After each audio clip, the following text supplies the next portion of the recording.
พุทธังสรณังกัจฉามิธัมมังสรณังกัจฉามิสังฆังสรณังกัจฉามิ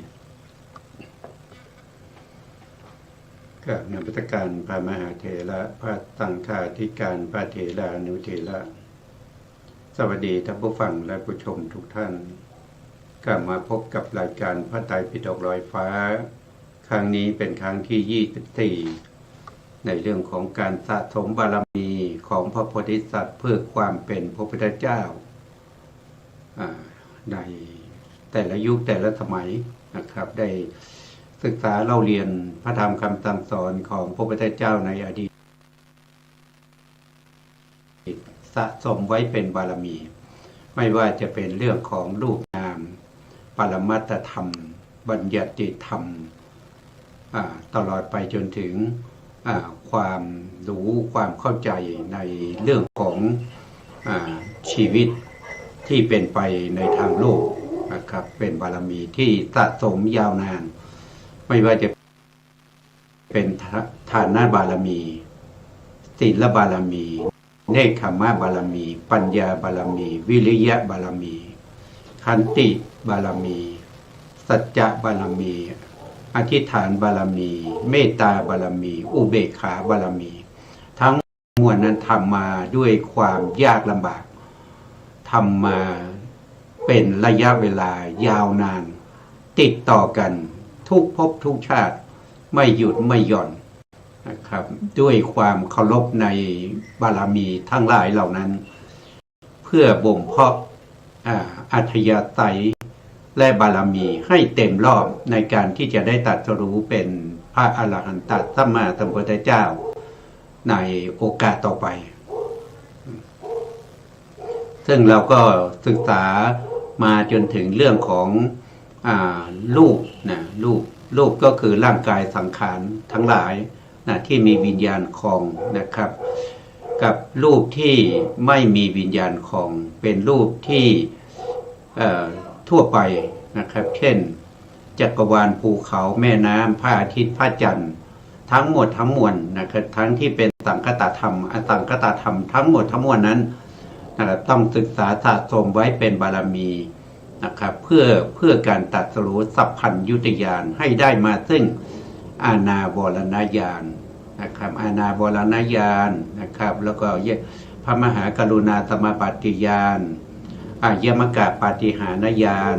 สัพพัญญุตญาณสัพพัญญุตญาณแล้วก็มีอยู่ทั้งหมด6อย่างนะอันนี้ก็เป็นตัวอย่าง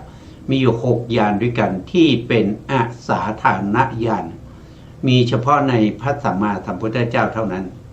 นะไม่สาธารณะแก่บุคคลอื่นไม่ว่าบุคคลนั้นจะตรัสรู้เป็นพระปัจเจกเป็นพระปัจเจกพุทธเจ้าตรัสรู้เองนะครับก็ไม่สามารถที่จะมีอสาธารณญาณ6ได้ไม่ว่าจะเป็นอัครสาวกหรือใครก็ตามนะครับถ้าไม่เป็นพระพุทธเจ้านะพระพุทธเจ้าในที่นี้หมายถึงสัมมาสัมพุทธเจ้าเป็นผู้ตรัสรู้เองแล้วก็สามารถที่จะสั่งสอนผู้อื่นให้รู้ตามตรัสรู้ตามได้นะครับมีอยู่คนเดียวและผู้นี้นะครับก็เป็นบุคคลเอกเป็นมหาบุรุษนะครับในอานันตจักรวาลจะมีเฉพาะองค์เดียวนะครับในยุคในสมัยไม่มีใครที่จะมาเปรียบเทียบไม่มีใครที่จะมาเทียบเท่านะครับมีอยู่แต่เพียงพระองค์เดียวนะที่จะได้ตรัสรู้เป็นพระพุทธเจ้าในยุคในสมัยใดสมัยหนึ่งตามแต่บารมีที่สะสมตามแต่เหตุปัจจัยทั้งหลายนะครับซึ่งการที่ได้เป็นพระพุทธเจ้านี้นะครับก็เพราะว่าอาศัยพระมหากรุณาสมบัติที่มีต่อเวนยสัตว์แล้วก็ไม่ละเสียซึ่งความเพียรไม่สันโดษในเรื่องของกุศลธรรมทั้งหลายนะพระโพธิสัตว์ทุกพระองค์จะต้องศึกษาทำความรู้ความเข้าใจในเรื่องของคุณสมบัติของความเป็นพระพุทธเจ้านี่เราก็ศึกษา มาในที่เราศึกษาก็คือพระโพธิสัตว์ก็ศึกษาแบบนี้แหละนะครับที่ยังตอนที่ยังไม่เป็นพระพุทธเจ้านะครับแต่ตอนที่ในภพสุดท้ายนะครับที่จะได้เป็นพระพุทธเจ้าที่จะได้ตรัสรู้เป็นพระพุทธเจ้านั้นไม่มีผู้สั่งผู้สอนไม่มีผู้แนะนำไม่มีใครจะบอกว่าการที่จะพ้นทุกข์ต้องเดินไปทางนี้ไม่มีนะครับมีได้ตรัสรู้เองนะครับนี้ได้ตรัสรู้เองนะครับ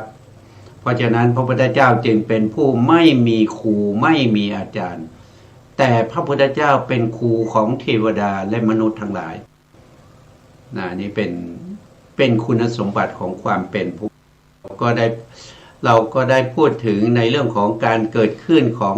กรรมมัชรูปกรรมมัชรูปก็คือรูปที่เกิดจากกรรมรูปมีภาวะรูปสองก็คือจะหนึ่งเนี่ยมันเอาเรียงตามปกตินะครับก็เริ่มตั้งแต่จักขุจักขุทัสสะกะกะละอันนี้เป็นเกิดจากกรรมอย่างเดียวนะครับปัสสตาเนี่ยนะครับตัวปัสสตาซึ่งเป็นความใสของมหาปุถุรูปที่สามารถจะกระทบกับรูปารมณ์ได้แล้วก็เป็นที่ทรงอยู่ของจักขุวิญญาณมีเหตุใกล้ให้เกิดนั้นก็คือมหาพุทธรูปทั้งสี่ที่เกิดจากกรรมนั้นก็คือได้แก่รูปตัณหาที่มีมาแล้วในภพก่อนที่เป็นมูลเหตุแห่งความเป็นจักขุทัสสะกะกะละมีมาแต่ภพก่อนถึงจะได้ดวงตานี้มาเรียกว่าเป็นกรรมชรูปอันที่สองก็คือโสตปัสสาทหรือประสาทหูอันนี้ก็เกิดจากกรรมเหมือนกันสามก็คือคานะประสาทก็คือประสาทจมูกนะครับดมกลิ่นก็อันนี้ก็เกิดจากกรรมไม่ได้ใช้จมูกดมกลิ่นไม่ได้ฟังด้วยหูนะครับแต่ต้องรู้ทางใจอิทธิภาวะของความเป็นผู้หญิงนี่ก็เป็นรูปที่หกนะครับรูปที่หกรูปที่หกเหมือนกันก็จัดอยู่ในประเภทเดียวกันก็คือภาวะรูปก็คือปุริสภาวะเป็นรูปผู้ชายอันนี้ก็รู้ได้ด้วยทางใจเหมือนกันสองอันนี้นะครับก็จัดลงเป็นหนึ่งนะครับเพราะว่าคนหนึ่งจะมีได้เพียงอย่างเดียวเท่านั้นถ้ามีอิทธิภาวะก็จะไม่มีปุริสภาวะถ้ามีปุริสภาวะก็จะไม่มีอิทธิภาวะอันนี้ก็ได้หกนะครับได้หกแล้วก็ได้เจ็ดก็คือหาทายวัตถุหาทายวัตถุก็คือเป็นวัตถุเป็นที่อาศัยเกิดของจิตและเจตสิกจิตและเจตสิกจะรู้อะไรได้ต้องอาศัยหาทายวัตถุนั้นเกิดขึ้นหาทายวัตถุเกิดขึ้นหาทายวัตถุก็เป็นวัตถุรูปนะครับอยู่ที่ไหนในร่างกายของเราอยู่ที่ไหนท่านบอกว่าอยู่ที่ก้อนเนื้อหัวใจแต่ไม่ใช่ตัวก้อนเนื้อหัวใจแต่เป็นรูปหนึ่งที่อาศัยอยู่ตรงนั้นมีน้ำหล่อเลี้ยงอยู่หนึ่งซองมือเป็นรูปหนึ่งนะครับเป็นที่อาศัยเกิดของจิตและเจตสิกอาศัยอยู่ที่ก้อนเนื้อหัวใจอันนี้ก็เป็นหกนะครับเจ็ดก็คือชีวิตแปดแปดก็คือชีวิตตารูปชีวิตตารูปก็คือเป็นรูปชีวิตที่เกิดจากกรรมที่ตามรักษากรรมชั่วรูปทั้งหลายที่เกิดพร้อมกันกับตนกรรมชั่วรูปทั้งหลายที่เกิดพร้อมกันกับตนแล้วเกิดพร้อมกันตรงไหนล่ะครั้งแรกชีวิตตารูปนั้นเกิดครั้งแรกที่อุปาทขณะของจิตดวงใดดวงหนึ่งในสัปดาห์ที่11หลังจากที่ปฏิสนธิอย่างลงในครรภ์แล้วเมื่อปฏิสนธิอย่างลงในครรภ์แล้วนะครับก็นับตั้งแต่เริ่มปฏิสนธิก็คือปฏิสนธิการนะครับตั้งแต่ถีติขณะไปจนถึงจิตดวงสุดท้ายที่ถีติขณะของจุติจิตนั้นเราเรียกว่าเป็นปวัตติการแล้วก็พังคขณะของจุติจิตนั้นเราเรียกว่าเป็นจุติการ ราะฉะนั้นชีวิตหนึ่งนะครับไม่ว่าจะเป็นมนุษย์นะเป็นเดรัจฉานเปรตอสุรกายนะเป็นเทวดาเป็นพรหมนะครับหรือว่าตลอดไปจนถึงอรูปภพนะครับใน30 ภูมิยกเว้นเฉพาะในภูมิที่ไม่มีนามนั่นก็คืออสัญญาสัตตภูมิอยู่ในรูปภูมิชั้นที่4จตุเยฌานภูมินะครับตรงนั้นไม่มีนามธรรมเพราะฉะนั้นจะไม่มีปฏิสนธิจิตไม่มีจุติจิตมีแต่รูปอย่างเดียวนะครับเกิดด้วยชีวิตานวากากลามเวลาดับครั้งสุดท้ายก็ดับด้วยชีวิตานวากากลามแต่สัตว์นอกนั้นเขาจะมีจิตนะเขาจะมีจิตเวลาเกิดขึ้นครั้งแรกนะครับก็เรียกว่าปฏิสนธิการนะครับก็คือการหยั่งลงของปฏิสนธิจิตถ้าในปัญจโวการภูมิก็มีกามชรูปเกิดพร้อมกันณตรงนั้นนะครับก็แยกไปอีกว่ารูปที่เกิดพร้อมกันนั้นเกิดด้วยประเภทไหนเกิดด้วยโอปปาติกะหรือว่าจะเกิดด้วยสังเสทชะหรือว่าจะเกิดด้วยอันทชะหรือว่าจะเกิดด้วยชลาพุชะพอรูปที่เกิดตรงนั้นนะตรงที่อุปาทขณะของปฏิสนธิจิตนั้นก็ไม่เท่ากันนะไม่เท่ากันอย่างเช่นบุคคลที่เกิดด้วยโอปปาติกะเนี่ยนะครับโอปปาติกะเนี่ยถ้าเป็นกามาวจรที่เป็นเทวดาในกามาวจรเวลาจะเกิดขึ้นก็จะเกิดขึ้นพร้อมกันถึง7 รูปด้วยกันนะ7 รูปด้วยกันก็จะมีจักขุปัสสะโสตปัสสะฆานะปัสสะชิวหาปัสสะกายปัสสะภาวะรูปแล้วก็หัตถยรูปนะครับรวมก็จะเป็น7 รูปด้วยกันแต่อย่างพวกเราเกิดในขันธ์เนี่ยมีรูปที่เกิดพร้อมกันกับปฏิสนธิจิตเพียง3 กะละนั่นก็คือได้แก่ภาวะรูปได้แก่หัตถยรูปแล้วก็กายะ3 รูปนี้เกิดพร้อมกันกับปฏิสนธิจิตณที่อุปาทขณะของปฏิสนธิจิตนั้นอันนี้เราต้องทราบนะครับเราต้องทราบทำไมเราต้องทราบก็เพราะว่าในการเจริญวิปัสสนานะครับถ้าเราผ่านพ้นยันที่1ในยันที่1คือนามรูปปริเฉทญาณสามารถแยกรูปแยกนามได้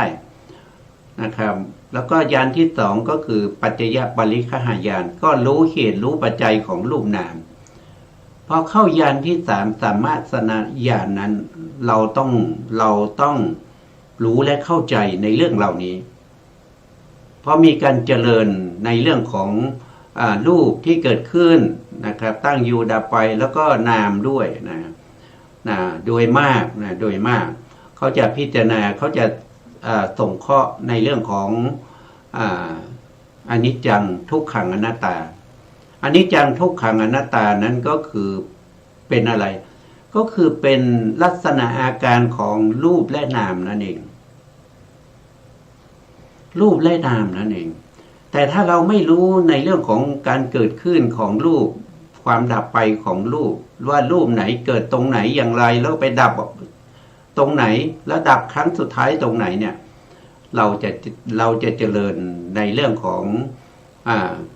เขาเรียกว่ารูปสัตตกะนะครับก็คือการเจริญรูปธรรมนะครับโดยอาการ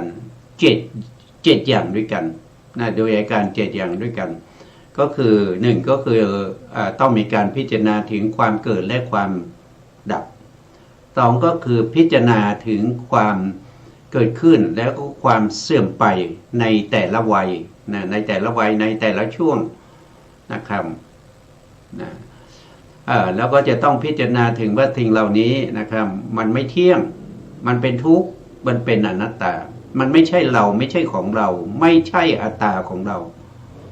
ต้องรู้แจ้งเห็นจริงอย่างนี้การรู้แจ้งเห็นจริงอย่างนี้ถ้าเราไม่รู้ว่ารูปที่เป็นกามชรูปเจตชรูปอาหารและรูปอุตุชรูปเกิดตรงไหนแล้วดับตรงไหนเราจะเข้าถึงสัมมาสนญาณไม่ได้นะครับสัมมาสนญาณนี้จะต้องรู้แจ้ง เห็นจริงตามที่เป็นนะครับบางอาจารย์ท่านบอกว่าเป็นปัจจุบันขณะนะแต่ปัจจุบันในขณะในที่นี้ท่านมุ่งหมายเอาสันตติขณะนะไม่ใช่อนุขณะนะมุ่งหมายเอาสันตติขณะนะสันตติขณะสันตติขณะคืออะไรก็คือจิตที่ขึ้นวิถีในแต่ละวิถีนะครับไม่ได้เจาะจงลงไปเป็นดวงนะแต่ขึ้นวิถีในทางมโนทวารเนี่ยก็จะมีจิตที่ขึ้นวิถีก็จะมีอยู่ทั้งหมดมีอยู่ทั้งหมดที่ขึ้นวิถีก็จะมีอยู่8 ดวงด้วยกันนะครับ8 ดวงก็คือมโนทวาราวชนะจิต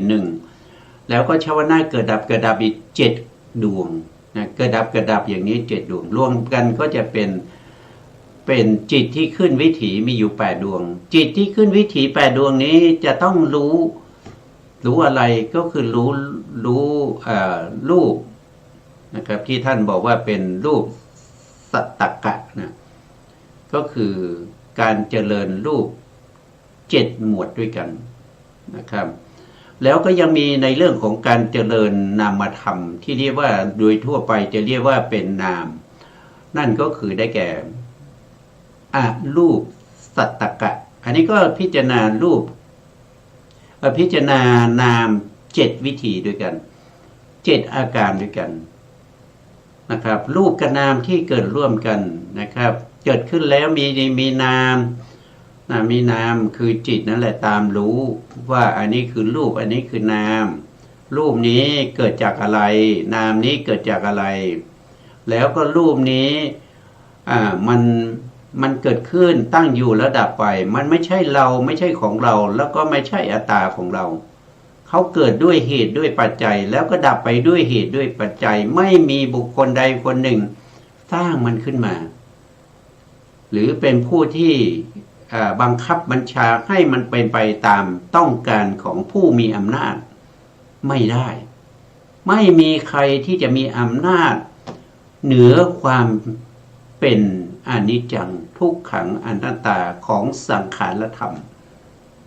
สังขารธรรมทั้งหมดทั้งมวลนั้นจะต้องมีความเป็นอนิจจังทุกขังอนัตตา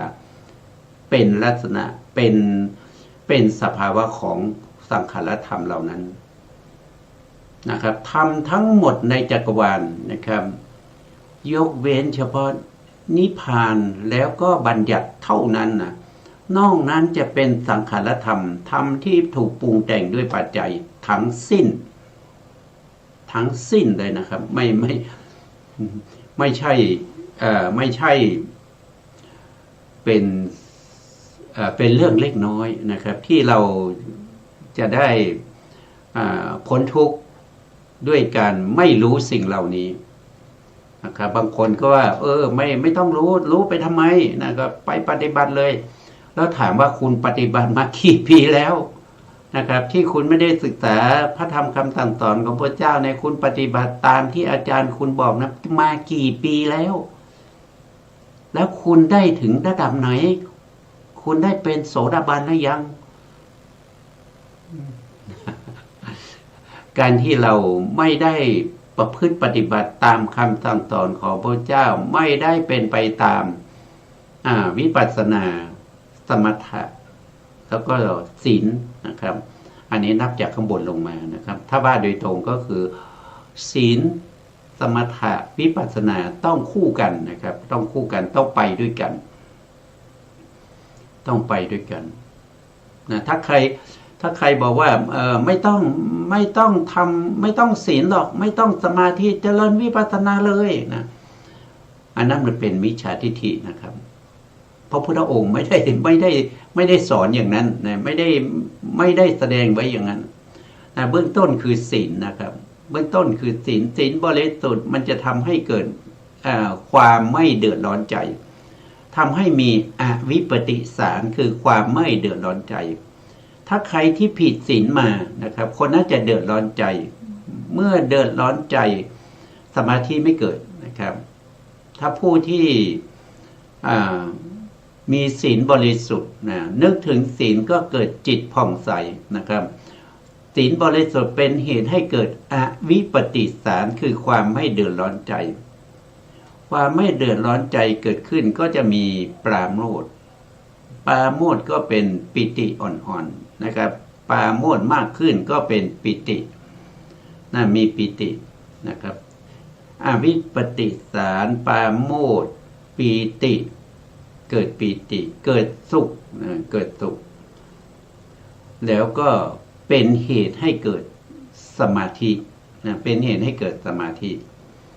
เมื่อมีสมาธินะครับสมาธิที่ตั้งมั่นเป็นอุปจารสมาธิกำจัดเสียซึ่งนิวรณ์ทั้งหลายได้อันนั้นจะเป็นสมาธิที่เหมาะสมในการที่จะเจริญวิปัสสนาวิปัสสนา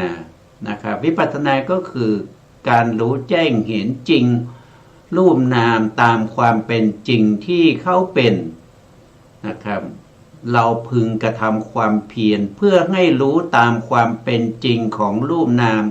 เหล่านั้นว่านี้เป็นทุกข์นี้เป็นเหตุให้เกิดทุกข์นี้เป็นข้อปฏิบัตินี้เป็นที่ดับทุกข์นี้เป็นข้อปฏิบัติให้ถึงความดับทุกข์ถ้าเราไม่มีศีลเป็นเบื้องต้นหรือเป็นรากฐานเราจะมีสมาธิได้ยังไงเมื่อเราไม่มีสมาธิแล้วเราจะมีปัญญารู้แจ้งเห็นจริงตามที่พระพุทธองค์ได้แสดงไว้ได้ยังไงมันไม่ได้นะครับมันไม่ได้เป็นเหตุเป็นผล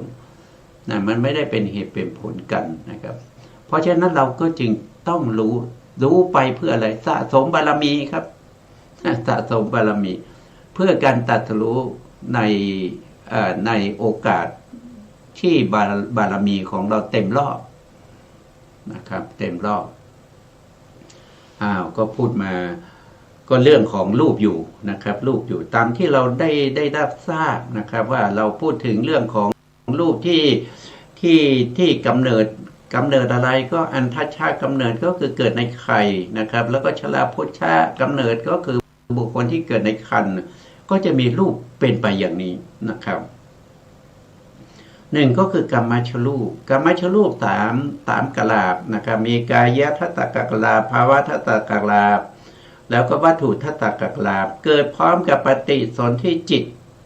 ตรงอุปาทขณะนี้เป็นครั้งแรกแล้วหลังจากนั้นนะครับรูปทั้งสามกลาภนี้ก็จะเกิดทุกๆอนุขณะต่อไปคือจะเกิดที่ถีติขณะของปฏิสนธิจิตแล้วก็พังคขณะของปฏิสนธิจิตแล้วก็อุปาทขณะของปฐมภวังค์ก็คือภวังคจิตดวงที่หนึ่งแล้วถีติขณะอีกแล้วก็พังคขณะของปฏิสนของภวังคจิตดวงที่หนึ่งก็จะเกิดไปอย่างนี้แหละเกิดไปอย่างนี้เรื่อยๆนะครับแล้วรูปที่เกิดก่อนที่เกิดที่อุปาทขณะของปฏิสนธิจิตสามกลาภนั้นเมื่อมีอายุครบเท่ากับจิต17ดวงนะครับเมื่อมีอายุเท่ากับจิต17ดวงเขาก็จะดับเขาก็จะดับดับตรงที่พังคขณะของภวังคจิตดวงที่16แล้วก็จะเกิดดับอย่างนี้ไปเรื่อยๆนะครับไปจนถึงจิตดวงที่7นับจิตดวงที่17ที่นับถอยหลังจากจุติจิตถอยเข้ามานะครับจุติจิตนี้เป็นจิตสุดท้ายของภพชาติถ้าจุติจิตดับคนนั้นถือว่าตายแล้วนะตายเราก็นับถอยหลังจากจุติจิตนะครับมาจนถึงจิตดวงที่16ในภพเดียวกันนั้นในดวงที่17นี้นะครับกามชรูปจะเกิดครั้งสุดท้ายที่อุปาทขณะของจิตดวงที่17ที่นับถอยหลังจากจุติจิตมานะครับหลังจากนั้นเขาจะไม่เกิดอีกปกติแล้วเขาจะเกิดทุกๆอนุขณะใช่ไหมครับแต่เขาจะเกิดครั้งสุดท้ายที่อุปาทขณะของจิตดวงที่17นับจากจุติจิตมาเป็นครั้งสุดท้าย แล้วเขาก็จะตั้งอยู่เท่ากับจิต17 ดวงแล้วก็ไปดับที่พังค่าขณะของจิตดวงที่17กามชรูปทั้งหมดก็จะดับลงตรงนี้ไม่ว่าจะเป็นจักขูประสาทโสตประสาทคานะประสาทชิวหาประสาทกายประสาทภาวะรูปภาวะรูปหัตถยรูปแล้วก็ชีวิตรูปจะดับลงตรงนี้ทั้งหมดที่เป็นกามชรูปนะครับทั้ง9นั้นจะดับที่พังค่าขณะของจุดจิตพร้อมกันหมดเลยอันนี้คือสัตว์นั้นตายแล้วเคลื่อนแล้วย้ายไปภพใหม่แล้วนะครับภพนี้ไม่มีแล้วนะจะหายังไงก็ไม่เจอนะเจอแต่อะไรเจอแต่ซากศพซากศพนั่นคืออะไรก็คืออุตุชรูปนะก็คืออุตุชรูปอันนี้คือกามชรูปนะครับเราก็สรุปอีกทีนะกามชรูปเกิดครั้งแรกที่อุปาทขณะของปฏิสนธิจิตแล้วก็จะเกิดทุกๆอนุขณะของจิตไปเรื่อยๆนะครับเกิดครั้งสุดท้ายที่จิตดวงที่17นับจากจุติจิตมาแล้วก็ไปดับพร้อมกันที่พังค่าขณะของจุติจิตถือว่าหมดแล้วนะทีนี้เราก็มาดูต่อว่ากามชรูปเนี่ยในบุคคลที่เกิดด้วยอันทชาแล้วก็ชลาภุชาเนี่ยเกิดที่อุปาทขณะเนี่ยมันมีอยู่แค่3 รูปเท่านั้นเองมีกายทัตตกลาภภาวะทัตตกลาภแล้วก็หัตถยทัตตกลาภแล้วก็พวกจักขูประสาทโสตประสาทคานะประสาทชิวหาประสาทนะครับไปเกิดที่ไหนนะท่านก็บอกว่าเกิดในสัปดาห์ที่11ก็คือภายในสัปดาห์ที่11ตั้งแต่ปฏิสนธิจิตเกิดขึ้นตั้งแต่ปฏิสนธิจิตเกิดขึ้นนะครับให้อยู่ในช่วงสัปดาห์ที่11อาจจะเป็นสัปดาห์ที่10ที่9นะครับหรือว่าเป็นที่11จะอยู่ในช่วงนี้นะถ้าเกินกว่าช่วงนี้ไปถ้ามันไม่เกิดเช่นจักขุประสาทไม่เกิดโสตประสาทไม่เกิดนะครับบุคคลนั้นก็จะเป็นบุคคลที่ขาดตกบกพร่องก็คือตาบอดมาตั้งแต่กำเนิดหูหนวกมาตั้งแต่กำเนิดนะเป็นใบ้มาแต่กำเนิดหรือว่าเป็นประเภทที่มีปัญญาตามก็คือเป็นปัญญาอ่อนพวกนั้นนะครับอันนี้ต้องเกิดในภายในสัปดาห์ที่11เกินกว่านั้นไม่ได้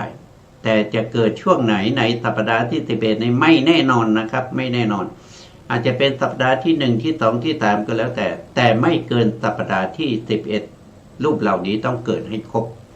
ถ้าไม่ครบแสดงว่าพิกลพิการตาบอดหูหนวกได้นะครับอันนี้ก็ได้มาเท่าไหร่แล้วนะครับก็ได้มาทั้งหมด8แล้วนะครับ8ก็คือเกิดที่อุปาทขณะ3ก็คือกายทัตตกลาภภาวะทัตตกลาภแล้วก็วัตถุทัตตกลาภแล้วเกิดในช่วงสัปดาห์ที่11อีก5 รูปนั่นก็คือจักขูประสาทโสตประสาทคานะประสาทชิวหาประสาทโทษทีเกิดที่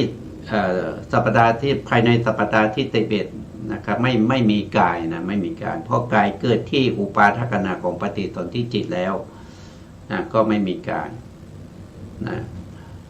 ไม่มีกายแล้วหายไปอีก1ใช่ไหมครับหายไปอีก1เพราะว่าเกิดที่อุปาทขณะ3นะครับแล้วเกิดภายในสัปดาห์ที่11อีก4ก็คือจักขูโสตคานะชิวหานะครับแล้วมันหายไปไหนอีก1นะครับเพราะว่ามันมี9มันมี9สิ่งที่หายไปนั่นก็คือได้แก่ชีวิตนวกลาภชีวิตนวกลาภเกิดตรงไหนท่านบอกเกิดในสัปดาห์ที่1นะครับภายในสัปดาห์ที่1ก็คือตั้งแต่ปฏิสนธิจิตเกิดขึ้นนะครับภายในสัปดาห์ที่1อาจจะเป็นหลังจากที่ปฏิสนธิจิตยังลงแล้ว1วัน2วัน3วัน4วัน5วัน6วัน7วันภายใน7วันนี้แหละชีวิตรูปก็จะเกิดเรียกว่าชีวิตนวกลาภจะเกิดในช่วงนี้ แต่ไม่แน่นอนไม่มีใครที่จะบอกได้นอกจากพระสัมมาสัมพุทธเจ้านะครับแต่ไม่มีใครได้ทูลถามพระพุทธองค์นะครับในขณะที่พระพุทธองค์ยังมีพระชนชีพอยู่จึงไม่มีใครตอบได้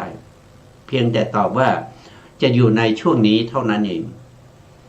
ถ้าเกินกว่านั้นล่ะถ้าเป็นวันที่8วันที่9ไปเนี่ยชีวิตตาลูกไม่เกิดเป็นไง มันก็ไม่ได้คลอดนะครับก็แท้งนะก็ตายอยู่ในครรภ์นะครับก็ตายอยู่ในครรภ์ตายอยู่ในไข่นะครับไม่สามารถที่จะคลอดออกมาได้เพราะว่าชีวิตตานวกักกรามนี้เป็นตัวชีวิตที่จะรักษากรรมชรูปนะครับทีนี้ถ้าชีวิตตานวกักกรามไม่เกิดในสัปดาห์ที่1มันเกินกว่านั้นกรรมชรูปที่เกิดมาก่อนหน้านั้นหรือว่าที่จะเกิดต่อไปจะอยู่ได้อย่างไรไม่มีผู้รักษาไม่มีผู้ที่จะมาอนุบาลนะครับเพราะว่าถึงแม้ว่าในกะลาบของแต่ละกะลาบก็มีชีวิตอยู่แล้วแต่ชีวิตนั้นจะต้องได้รับการอุปถัมภ์จะต้องได้รับการอุปถัมภ์จากชีวิตตานวกักกลาบที่เป็นชีวิตที่เป็นรูปใหญ่ของชีวิตทั้งหมดนะครับต้องได้รับการอุปถัมภ์จากชีวิตตานวกักกลาบถึงจะสามารถจะรักษารูปกลาบของตัวเองอยู่ได้แต่เมื่อไม่มีผู้สนับสนุนไม่มีผู้อุปถัมภ์แล้วนะครับก็ตั้งอยู่ไม่ได้ก็ถึงต้องตายอยู่ในครรภ์หรือแท้งนั่นเองนะครับเพราะฉะนั้นกรรมชรูปทั้งหลายเนี่ยเราก็รู้แล้วว่ามันเกิดที่ไหนแล้วก็ดับที่ไหนนะครับกรรมชรูปเนี่ยเวลาเกิดได้2ที่นะครับเกิดได้2ที่ก็คือ1คือเกิดในปฏิสนธิการในปฏิสนธิการเกิดพร้อมกับปฏิสนธิจิตที่อุปาทขณะอันนี้คือรูปกรรมชรูป3กะลาบนั่นเองภาวะทัตตกกะลาบนะครับกายทัตตกกะลาบแล้วก็วัตถุทัตตกกะลาบเกิดที่อุปาทขณะอันนี้คืออุปาทขณะหรือปฏิสนธิการนะครับแล้วส่วนที่เหลือนั้นไปเกิดในปวัติการเกิดในปวัติการชีวิตตารูปเกิดในสัปดาห์ที่1ภายในสัปดาห์ที่1ส่วนรูปที่เป็นจักขุโสตคานะชิวหาพวกนี้จะเกิดภายในสัปดาห์ที่11อันนี้เรียกว่าเป็นปวัติการเป็นปวัติการเพราะฉะนั้นกรรมชรูปเกิดได้2อย่างเกิดที่ปฏิสนธิการ1แล้วเกิดในปวัติการ1ตามสมควรแก่กรรมชรูปนั้นแล้วทีนี้กรรมชรูปทั้งหมดเนี่ยนะครับไม่ว่าจะเป็นจักขุโสตคานะชิวหากายะหัตถยะภาวะชีวิตะดับครั้งสุดท้ายที่ไหนดับครั้งสุดท้ายที่จุติจิตในพังคขณะของจุติจิตดับพร้อมกับจุติจิตแล้วเกิดครั้งสุดท้ายเกิดที่ไหนก็เกิดที่จิตดวงที่17ที่นับถอยหลังจากจุติจิตขึ้นมานะครับตรงอุปาทขณะของจิตดวงที่17ที่นับถอยหลังจากจุติจิตขึ้นมากรรมชรูปทั้งหมดจะเกิดตรงนี้เป็นครั้งสุดท้ายแล้วก็ตั้งอยู่เท่ากับจิต17ดวงไปดับพร้อมกับจุติจิตในจุติการเพราะฉะนั้นเราก็จะเห็นได้ว่าเวลากรรมชรูปจะดับเนี่ยดับได้2การ1ก็คือดับในปวัติการ2ก็คือดับในจุติการก็2เหมือนกันนะครับเกิดก็เกิดได้2นะครับเกิดที่อุปาทขณะของปฏิสนธิจิตเรียกว่าเป็นปฏิสนธิการแล้วก็เกิดในปวัติการหลังจากนั้นก็เกิดสืบต่อกันมาเรื่อยๆจนมาถึงจิตดวงที่17แล้วดับตรงไหนก็ดับในปวัติการแล้วก็ดับที่จุติการนี่เป็นกรรมชรูปก็เป็นกรรมชรูปทีนี้ในคนหนึ่งหรือในสัตว์ตนใดตนหนึ่งนะครับมันไม่ใช่จะมีเฉพาะกรรมชรูปไม่ได้มีเฉพาะกรรมชรูปนะครับรูปมีถ้าว่าโดยสมุฏฐานเนี่ยมันมีอยู่4สมุฏฐานนะครับมีอยู่4สมุฏฐานนะครับมีอยู่4สมุฏฐานเราก็มาดูรูปภาพนะครับรูปภาพของรูป28รูป28เนี่ย นะครับ ก็จะมีนิพพานรูป18นะครับเป็นรูปที่เป็นรูปใหญ่นะครับเป็นรูปใหญ่เป็นรูปใหญ่แล้วก็มีอานิพพานรูปอานิพพานรูปเป็นรูปที่อาศัยนิพพานรูปเกิดขึ้นเป็นรูปที่ไม่ค่อยมีสภาวะของตัวเองไม่รู้ว่าเบอร์หรือเปล่านะครับอันนี้คือรูป28นะครับทีนี้รูป28ที่เกิดจากกรรมเราก็พูดไปแล้วทั้งเกิดและดับนั่นก็คือจักขุปัฏ1จักขุปตา2โสตปตา3คานปตา4ชิวหาปตา5กายปตา6อิทธิภาวะ7ปุริสภาวะ8หัตถยรูป9ชีวิตรูปรูปพวกนี้เรารู้แล้วเกิดที่ไหนแล้วดับที่ไหนเป็นยังไงเรารู้แล้วทีนี้รูปมันมี4สมุฏฐานนะครับมีกรรมมัชรูปเกิดจากกรรมอย่างเดียวที่พูดไป2ก็คือเกิดจากจิตเกิดจากจิตเกิดจากจิตอย่างเดียวนี่มีอยู่2รูปมีอยู่2รูปรูปนั้นเป็นรูปที่เป็นอนิพพานรูปก็คือได้แก่กายวิญญัตวจีวิญญัตรูป2รูปนี้มีความพิเศษก็คือเขาเกิดพร้อมกับจิตแล้วก็ดับพร้อมกับจิตเขาไม่ได้มีอายุเท่ากับจิต17ดวงเขาเกิดขึ้นแล้วก็ดับไปพร้อมกับจิตเรียกว่าเป็นกายวิญญัตรูป2มีโทษทีวิญญัติรูป2มีกายวิญญัต1แล้วก็วจีวิญญัต1 2รูปนี้เกิดดับพร้อมกับจิตแล้วก็เป็นอนิพพานรูปเป็นรูปที่อาศัยนิพพานรูปเกิดขึ้นถ้าไม่มีนิพพานรูปวิญญาติรูปเกิดไม่ได้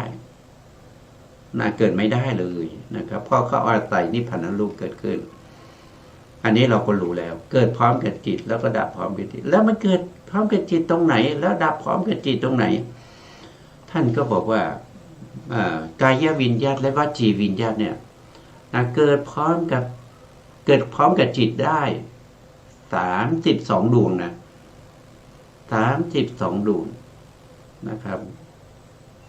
จิตนอกนั้นเนี่ยไม่สามารถทำให้เกิดกายวิญญาตวจีวิญญาตได้จิต32ดวงนั้นนะครับก็คือได้แก่อะไรก็คือได้แก่กามชวนะ29กามชวนะ29ก็คือได้แก่อกุศลจิต12อกุศลจิต12นะครับแล้วก็มีมหากุศลจิต8ก็เป็น20เป็น20แล้วก็มีมหากิริยาอีก8ก็เป็น28เป็น28แล้วก็มีมโนทวาราวชนะจิตอีก1มโนทวาราวชนะจิตอีก1ก็เป็น29นะครับเป็น29แล้วก็ยังมีหัตถิตุปาทจิตอีก1ซึ่งเป็นจิตของพระอรหันต์ที่ทำให้เกิดการยิ้มเกิดการยิ้มอันนี้ก็เป็น30กามจิต30ดวงนี้ทำให้เกิดวิญญาติรูปได้เพราะวิญญาติรูปนั้นเกิดจากจิตก็เกิดจากจิต30ดวงนี้เมื่อกี้บอกว่ามี31มีโทษทีมี32แต่ตอนนี้มันได้มาแล้ว30ก็มีตรงที่เป็นกุศลอภิญญาอีก1นะครับกุศลอภิญญาอีก1แล้วก็กิริยาอภิญญาอีก1นะครับอันนี้ก็สามารถทำให้เกิดวิญญาติรูป2ได้มีกายวิญญาตวจีวิญญาตนะครับที่ทำให้เกิดได้เนี่ยเวลาเกิดเนี่ยเขาจะเกิดในวิถีเขาจะทำหน้าที่เป็นโดยมากก็ทำหน้าที่เป็นชวนาจิตทำหน้าที่เป็นชวนาจิตมีอยู่ดวงเดียวเท่านั้นที่ทำหน้าที่อาวชนะก็คือน้อมไปสู่อารมณ์ใหม่นั่นก็คือได้แก่มโนทวาราวชนะจิตจิตเหล่านี้ทำให้เกิดการพูดเกิดการขยับเกิดการขยับไม้ขยับมือกระพริบตาเหลียวซ้ายแลขวานี่เกิดจากจิตนะครับเป็นเกิดจากจิตและจะต้องอยู่ในช่วงที่เป็นชวนาจิตเท่านั้นนะครับชวนาจิตนั้นนะครับต่อไปนิดหนึ่งชวนาจิตเท่านั้นก็คือหมายถึงชวนาจิตที่อยู่ในมโนทวารวิถีชวนาจิตที่อยู่ในปัญจทวารวิถีแล้วก็ อยู่ในอนุพันธกะก็คืออาติตะนะอาติตะคณวิถีสมุหคณวิถีนามคณวิถีแล้วก็สุดท้ายก็คืออัฏฐคณวิถีนะ5 วิถีนี้ไม่สามารถทำให้เกิดภาวะรูป2ได้ไม่ได้ทำให้เกิดภาวะรูป2นะครับภาวะรูป2จะต้องเกิดกับวิถีที่เป็นสุทธมโนทวารวิถีแล้วก็จิตที่ทำให้เกิดได้นั้นจะต้องเป็นชวนะเกิดในวิถีที่เป็นสุทธกรรมวิถีนะครับอันนี้เราก็ได้มาอีกนะครับได้มาจิตตชรูปที่เกิดจากจิตโดยตรงนะครับเกิดจากจิตโดยตรงและจิตตชรูปที่ทำให้เกิดรูปที่เกิดจากสมุฏฐานทั้ง4ก็มีนะครับก็มีก็คือได้แก่อย่างเช่นปฐวีนะครับธาตุดินอาโปธาตุน้ำเตโชธาตุไฟวายโยธาตุลมรูปารมณ์รูปารมณ์ก็คือสีของมหาพุทธรูปคันธารมณ์ก็คือกลิ่นของมหาพุทธรูปรัตตารมณ์ก็คือรสของมหาพุทธรูปแล้วก็อาหารและรูปปริเฉทรูปพวกนี้เกิดจากสมุฏฐานทั้ง4เกิดจากกรรมก็ได้เกิดจากจิตก็ได้เกิดจากอุตุก็ได้เกิดจากอาหารก็ได้ก็รูปพวกนี้นะครับรูปพวกนี้ก็จำแนกไปนะครับเกิดจากจิตนะครับเกิดจากจิตเนี่ยเวลาอันนี้เราพอจะเข้าใจบ้างนะครับต่อไปเราก็กลับไปในเราก็มาดูต่อนะครับว่าจิตตชรูปนะที่พูดว่าจิตตชรูปเนี่ยเกิดครั้งแรกที่ไหนนะครับท่านก็บอกว่าเกิดครั้งแรกที่อุปาทขณะของปฐมภวังค์ก็คือภวังค์ดวงที่1ก็คือจิตดวงที่2ที่เราเกิดขึ้นในภพใดภพหนึ่งเกิดเป็นภพในเกิดมาเป็นมนุษย์ก็จิตดวงที่2ที่เกิดในภูมิของความเป็นมนุษย์หรือว่าเป็นเดรัจฉานก็คือจิตดวงที่2ของเดรัจฉานนั้นก็เกิดที่อุปาทขณะของจิตดวงที่2นั้นตอนในทีติขณะในพังคขณะจิตตชรูปไม่เกิดนะครับเพราะนั้นจิตตชรูปเนี่ยจะเกิดพร้อมกับจิตนะครับก็คือเกิดที่อุปาทขณะของจิตทุกดวงนะครับยกเว้นจิตทุกดวงแต่มียกเว้นที่ไม่ทำให้จิตตชรูปเกิดนะครับไม่ทำให้จิตตชรูปเกิดนั่นก็คือได้แก่ปฏิสนธิจิตเพราะตรงที่อุปาทขณะนี้ไม่มีจิตตชรูปนะมีแต่กรรมชรูปแล้วก็จิตอีกเท่าไหร่อีก14 ดวงนะครับที่ไม่ทำให้เกิดจิตตชรูปนั่นก็คือได้แก่ทวิปัญจวิญญาณจิต10ก็คือได้แก่จักขูวิญญาณจิต2โสตวิญญาณจิต2ฆานาวิญญาณจิต2ชิวหาวิญญาณจิต2กายวิญญาณจิต2อันนี้ได้10แล้ว5 2 10แล้วก็มีรูปวิบากอีก4นะครับซึ่งเป็นจิตของผู้ที่เกิดในรูปภูมิรูปภูมิมีอยู่4 ดวงนะครับก็เป็นอากาสานัญจายตนะวิบาก1 ดวงวิญญาณัญจายตนะวิบากอีก1 ดวงอากินจัญญายตนะวิบากอีก1 ดวงแล้วก็เนวสัญญานาสัญญายตนะวิบากอีก1 ดวงนะครับเพราะฉะนั้นจิตที่ไม่ทำให้เกิดจิตตชรูปเลยมีอยู่14 ดวงด้วยกันอันนี้เราก็ต้องสะสมบารมีไว้นะครับจำเอาไว้เพื่อเป็นบารมีจะได้นำออกมาใช้ในยามที่เราจำเป็นนะครับจำเป็นต้องใช้นะอันนี้เป็นจิตตชรูป แล้วก็จิตตชรูปเนี่ยจะเกิดครั้งสุดท้ายเนี่ยเกิดที่ไหนนะท่านบอกว่าเกิดครั้งสุดท้ายที่อุปาทขณะของจุติจิตนะครับตรงที่อุปาทขณะตรงนี้แหละนะครับที่เกิดจิตตชรูปเป็นครั้งสุดท้ายนะแล้วจิตตชรูปที่เกิดตรงนี้นะก็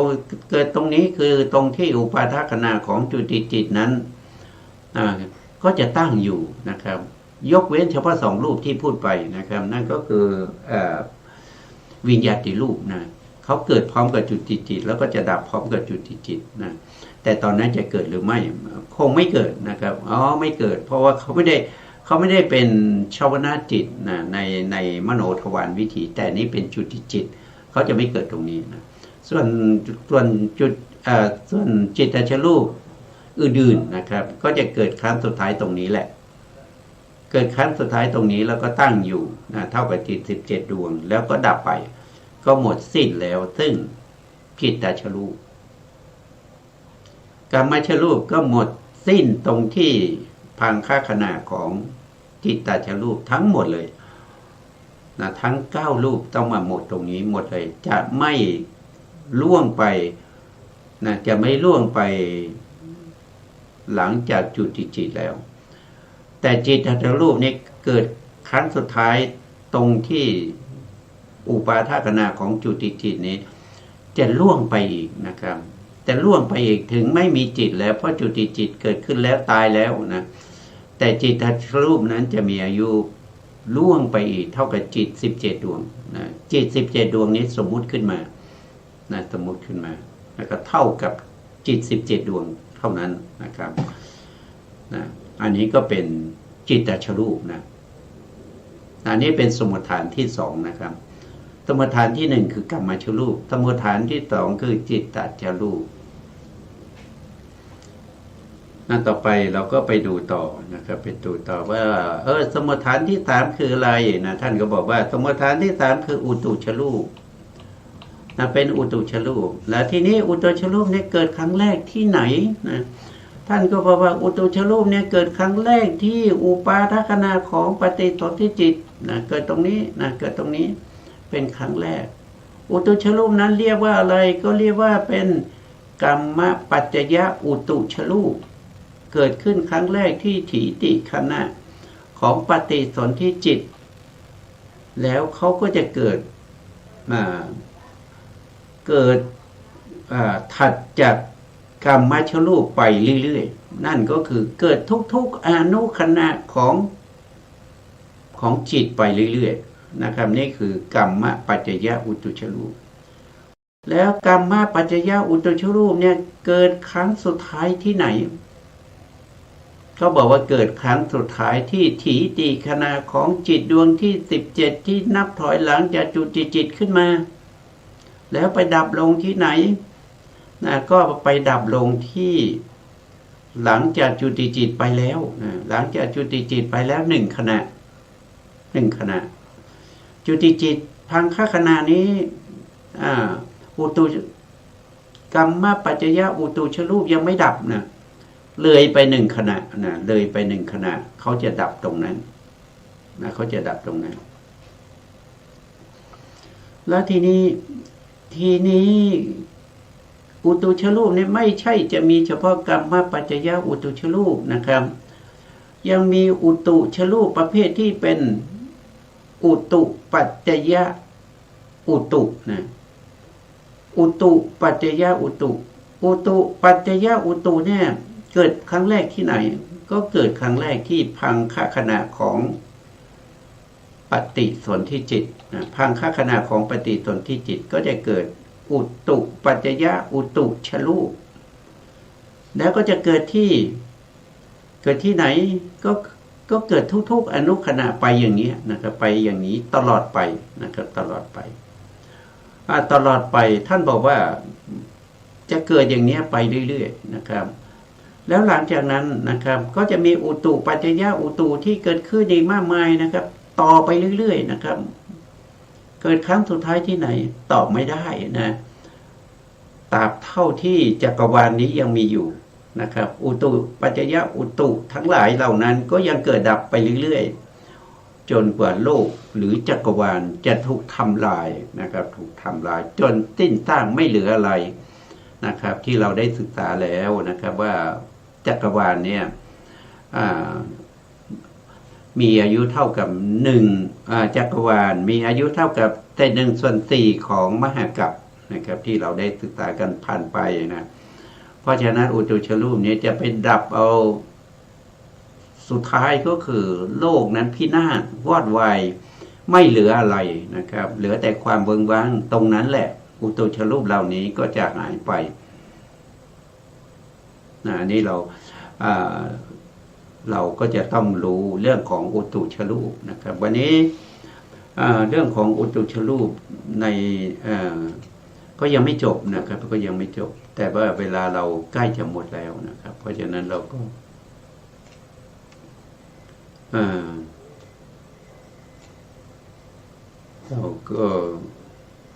ต้องคืนเวลานะครับต้องคืนเวลาให้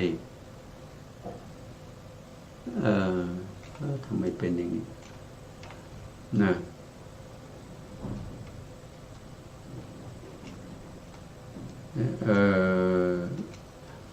ะครับการศึกษาเรื่องเหล่านี้นะไม่ใช่เป็นการศึกษาเรื่องที่ไกลตัวนะครับมันเป็นเรื่องที่อยู่ใกล้ตัวของเราแล้วก็เป็นเรื่องที่เราควรจะรู้แล้วก็ทำความเข้าใจนะครับเพราะมันอยู่กับเราอะเรามองไม่เห็นนะครับบางทีบางท่านเขาจะเรียกว่าเป็นอะไรขนตานะครับขนตาที่มันอยู่กับตาแต่เรามองมันไม่เห็นนะ